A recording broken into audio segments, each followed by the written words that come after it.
देखो आगे हमारा जो आ जाता है वो आ जाता है ट्रांसैक्शनल मॉडल। ट्रांसैक्शनल मॉडल में क्या होता है, हमारे पास एक सेंडर होगा, रिसीवर होगा। वो क्या करेगा, जो सेंडर हो वो मैसेज सेंड करेगा, देन रिसीवर रिसीव करेगा। अब क्या करेगा, रिसीवर जो है वो सेंडर बनेगा, दोबारा से वो अपना मैसेज जो है सेंडर को, जो रिसीवर बन चुका है उसको मैसेज देगा। ठीक है, इसको 1949 में जो बना था, इसको बोलते हैं mother of all model. Why? Because इसमें एक तो ये कॉन्टीन्यूस प्रोसेस है, इंटरपर्सनल कम्युनिकेशन होगी इसमें दो कम्युनिकेटर आपस में कॉन्टीन्यूस जो बात करते रहेंगे। इसमें नॉइज़ इन्वॉल्वमेंट होगा, इसमें फीडबैक होगा, जिसमें वर्बल एंड नॉन वर्बल दोनों यूज़ होंगे। ठीक है, दोनों यूज़ होंगे इसमें।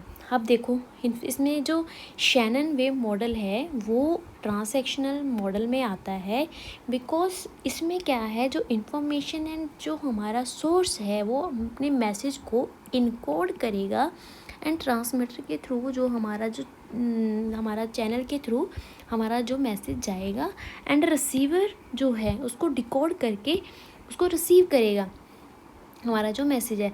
उसके बाद क्या होगा, उसके बाद विद नॉइज़ एंड फीडबैक जो हमारा है, जो हम कहना चाहते हैं उसके, वो किसके पास जाएगा, जो अब रिसीवर बन चुका है, अब ये रिसीवर बन चुका है ना, अब इसके पास जाएगा, है ना।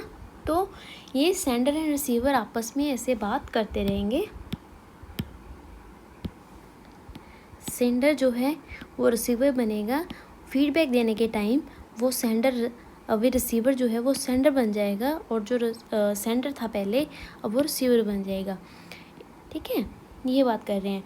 अब जो इसमें जो हम बात करेंगे वो बात करेंगे कि जो हमारा ट्रांसैक्शनल मॉडल है वो तो sender and receiver both are known as a communicator. हमको उसको क्या कहेंगे कि दोनों वो क्या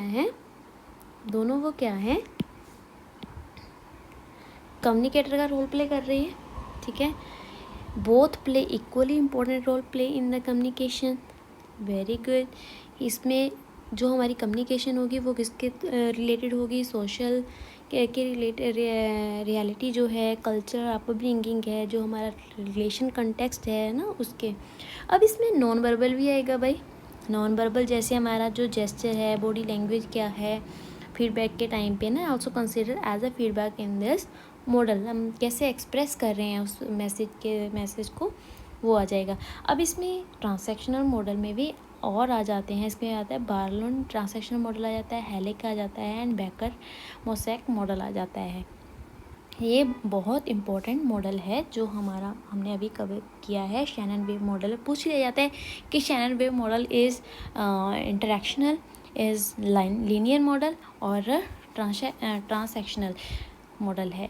तो आपको क्या बताना है कि शैनन वेव मॉडल जो है वो है हमारा ट्रांसैक्शनल मॉडल है। आगे आ जाता है इंटरैक्शनल मॉडल। इंटरैक्शन मॉडल को इंटरैक्टिव मॉडल भी बोला जाता है। इंटरैक्टिव मॉडल में इसमें देखो क्या होगा, इंटरैक्टिव मतलब हमारे पास जो इसको ना कन्वर्जेंस मॉडल भी बोला जाता है। हमारे जैसे ट्रांसैक्शन मॉडल के सिमिलर है, यहाँ पे दोनों सेंडर और रिसीवर इक्वल रोल प्ले करेंगे। बट इंटरेक्टिव मॉडल जो है is mostly use for the new media. अब जैसे इंटरनेट है ना, हम व्हाट्सएप पे मैसेज करते हैं, हम कैसे ईमेल करते हैं, जो सारा इसमें जिस the way we are going to use the communication, कौन सा वे हम यूज़ कर रहे हैं। The people can response to many mass communication. हम अब मास कम्युनिकेशन हो तो रही है, अब उसका भाई रिस्पॉन्स तो आपको लेना पड़ेगा। अब जैसे वीडियोज़ हैं, न्यूज़ है, अब पीपल्स अपने व्यूज़ देते हैं कि नहीं देते हैं, कितनी कंट्रोवर्सी होती है, अगर है ना किसी टॉपिक के ऊपर होती है तो पीपल अपना व्यूज़ देते हैं कि नहीं देते हैं, है ना।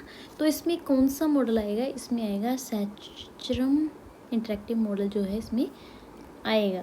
ठीक है, ये हो गए हमारे मॉडल, इजी पीजी है ना। हाँ, अभी क्या करना है, अब हम एक बार और इसको ब्रीफ में समझ लेते हैं कि हमारा जो पहले तो 3 मॉडल हैं हमारे पास। कौन कौन से मॉडल हैं, 3 मॉडल हैं कि लीनियर मॉडल है, इंटरेक्टिव मॉडल है और इंटरेक्शनल मॉडल है। ये तो हमको पता है, ए एंड बी, सिर्फ ए भेजेगा मैसेज। ये क्या है, ए एंड बी में चलता रहेगा, और ये भी ये है, ए और बी में हमारा चलता रहेगा। मतलब ये भी 2 वे है, ये भी 2 वे है, कोई फीडबैक नहीं आएगी। अभी एक तरफा है तो फीडबैक कैसे आएगी? इसमें फीड एक्सचेंज होगी, फीडबैक इसमें भी एक्सचेंज होगी। सेंडर और रिसीवर है, दोनों टाइम टू टाइम चेंज होते रहेंगे, ये भी टाइम टू टाइम चेंज होते रहेंगे। वन डायरेक्शन है ना, बाई डायरेक्शनल है, मल्टी डायरेक्शनल है। किसी भी डायरेक्शन में हम किसी और को भी देना है, कम्युनिकेशन करनी है ना। कॉन्टेक्चुअल फैक्टर आ जाता है, कौन से हमारे एक्सटर्नल फैक्टर्स इसमें इन्वॉल्व हो जाते हैं। इसी में बहुत कम कंटेक्स्ट जो यूज़ होता है इसमें हो जाता है। इसमें सोशल एंड रिलेशंस जो है ना स्ट्रॉन्ग होता है इसमें भी मल्टी डायरेक्शनल है। कम्प्लेक्सिटी क्या होगी? सिंपल है, स्ट्रेट फॉरवर्ड है, वही एक तरफा ही जाना है। डायनेमिक एंड रिस्पॉन्सिव है इसमें कॉम्प्लेक्स एंड मल्टी फेसेट है, मतलब बहुत सारी मल्टी डायरेक्शंस हम इसमें यूज़ करते हैं ना। जिससे अनाउंसमेंट एंड मार्केटिंग है, हमको सिर्फ अनाउंसमेंट करना है, अब अनाउंसमेंट का कोई रिस्पॉन्स थोड़ी आ रहा है। अब कोई इंटरेक्टिव में जैसे कोई मीटिंग है, हम अपना रिस्पॉन्स देते हैं कि नहीं, कन्वर्सेशंस हो रही है अगर कस्टमर सर्विसेज है जैसे। अब इसमें क्या होगा, नेगोशिएट कर रहे हैं, कोई रियल टाइम फीडबैक है, कोई प्रोजेक्ट कोलैबोरेट कर रहे हैं ना, तो वहाँ पे ज़्यादातर ट्रांजैक्शन मॉडल यूज़ करते हैं। तो देखो ये आ गया हमारा मॉडल्स आ गए हैं, तो आपको इसको अच्छे से कवर अप कर लेना है। अब नेक्स्ट वीडियो में अगर आप इसको और इसके बारे में जानना चाहते हैं, you can comment me so that I can brief में और आपको एक्सप्लेन कर सकूँ। And please subscribe my channel and share and like, support me. Thank you so much, bye bye.